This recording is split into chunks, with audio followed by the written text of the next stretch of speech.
One of the reasons why he had to get rid of me is because I was opposing him from within the cabinet. When he brought the finance bill, 2024, I was the only one voice in the cabinet to say, no, this is not acceptable to the people of Kenya, and the people of Kenya will have a problem with it, and we shall have an egg on our face. And it came to pass. I went back to the cabinet, I said, Mr. President, I told you, after the Gen Zs forced him to back down, I said, I told you, you did not want to listen to me. I told you this thing cannot be accepted by the people of Kenya. So this argument that I only spoke after I left office is a fallacy. It's not true.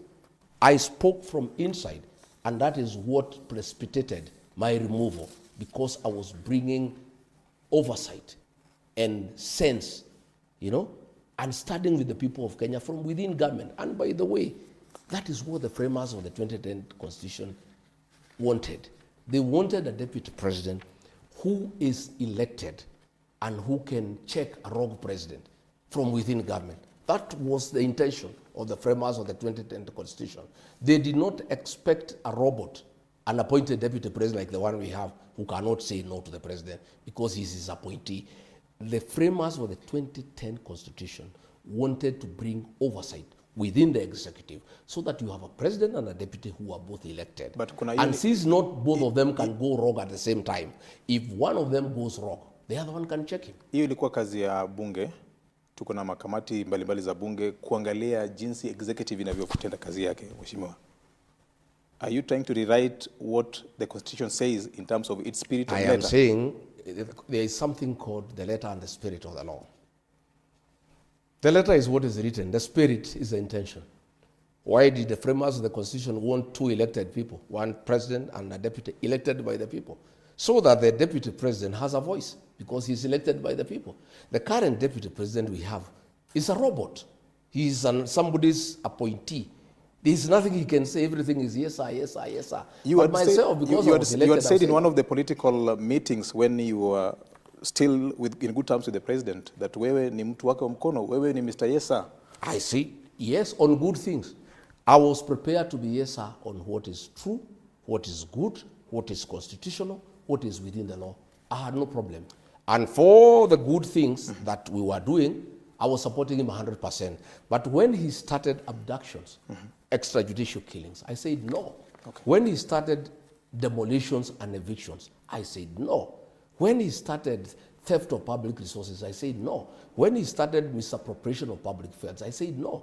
I was prepared to be loyal, yes, sir, on things that are constitutional, things that are good, things that serve the people of Kenya, things that are appropriate, and that improves the lives of the people of Kenya. I was more than prepared. Thank you. The minute I realized that what was happening is not what is supposed to happen, I said no.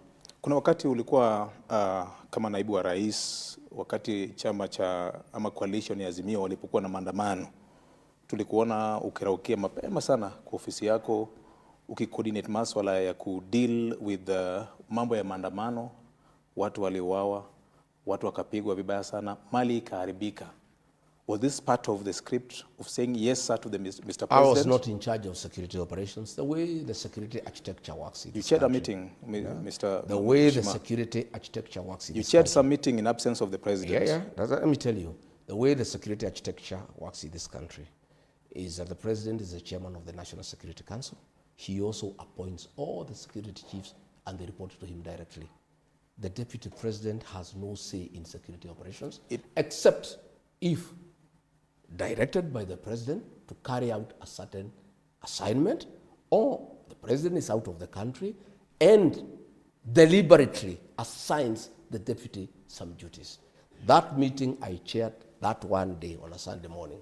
We had gone to the airport and he was chairing the meeting. At time was going, he told me to continue with the deliberations. Okay. But all decisions on the crackdown on Maandamano were made by the president, executed by Kindiki and Raymond Omolo. I was a bystander. Going to the office early in the morning was part of my routine. I used to go to the office every day at 5, whether there is Maandamano or no Maandamano. I have found some ODM MPs going to Nyanza to tell people that people were killed when I was deputy president. I was not president. I did not appoint the Inspector General. I did not appoint the director of the DCI.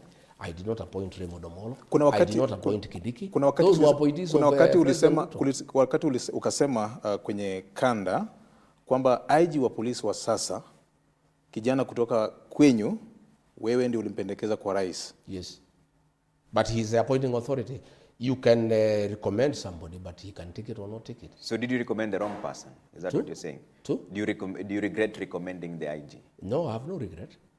What happened with IG is that the president decided to sack Kenoti, who was DCI. And I didn't have a problem with it or say because he's the president. And I demanded that if Kenoti is sacked, I need a replacement from Meru because that is a position the people of Meru were enjoying. And so Kome was identified, and I took part in that identification. But I don't take responsibility for his actions. The fact that I said this guy is okay, but the appointing authority is the one who made the final appointment. I made so many other recommendations which he ignored. Yes. Okay. Let's take some feedback here. We're about to take a quick break for the highlights here, but there's quick feedback. Ashley Dan says, shame on you, Ramogi, for inviting a tribalist for an interview. How will you shake off this tag of being a tribalist? Well, to start with, if tribalism is speaking one's language, then Ramogi station should never have existed. Why do you call me to a tribal show? We didn't call you. But you know, I'm saying, why does this show exist? You requested us to come here. No, but why does it exist? Why does Ramogi exist? You are being asked here that there's a tag for you being a tribalist. What makes me a tribalist? Shareholding conversation is one but, of them. That's Guru a big is talking about shareholding. But let's not deflect the question to other people. It's you who started this conversation on shareholding. My friend. And people believe that you stand for the mountain more than any other reason. Shareholding is part of the agreement between Wetangula and Musalia Mudavadi and is signed by William Ruto. Does that make him a tribalist? Shareholding is part of discussion on political negotiations and is going on as we speak today. And there's nothing wrong with anybody saying, if we support you, this is our expectation. And that's what ODM is saying. And they are saying it so loudly. Why is that person sending you that message, not asking why Oburu and those who are asking for shareholding with Ruto are not tribalists? Because we are speaking to you now. So is that the same arithmetic that you have that is a tag. Let me tell you, that tag of tribalism has been pushed by William Ruto. But when I was supporting him, he never said I'm a tribalist. When my community was supporting him, he never said I'm tribal. My community and I are not tribal. Ask me why.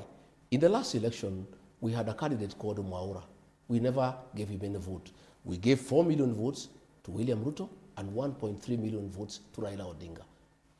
I had the leeway to say I cannot support William Ruto because he comes from another community. Okay. Then how do you call me a tribalist after supporting a Kalenjin to a man? I supported him with my people. Okay. When did he realize we are tribalists?